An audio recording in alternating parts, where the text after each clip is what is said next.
Evet, bu çorabın burnu dikiliyor şu anda. Ya bu ilk videomuz olduğu için bir deneme maksatlı olmuş olsun hem. Bu tek sıra makinesi, hani dikişsiz çorap dedikleri bu oluyor işte. Burada yapılıyor yani. Çorabın burnunu, bu dişleri tek tek ilmek halinde takarak buradan böyle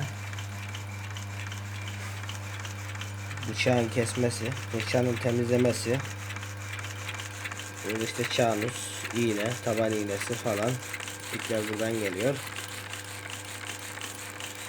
dikiliyor. Tabii ortalama bir saatte 6-7 dizine falan dikiliyor.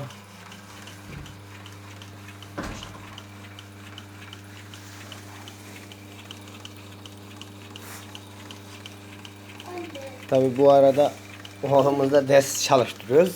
Bir yandan iş, bir yandan ders. Ulan böyle bu tarafa gelip buradan çıkıyor. Tabii doğru direkt buraya düşüyor. Bunlar kesiliyor. Tabii buraya kesici de takılabiliyor. Şu anda bizim makinemizde yok ama inşallah onu da çekeceğim, kesicili olan şeklini. Bu tek sıra bunun adı.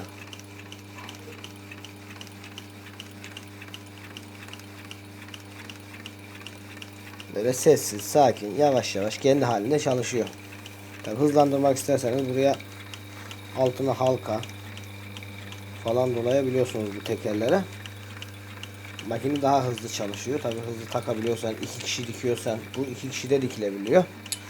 Buradan biri üstten takıyor, birisi alttan takıyor buradan. O zaman tabii üretim daha fazla oluyor. Günlük bu kadar olsun. İlk denememizi inşallah güzel geçer.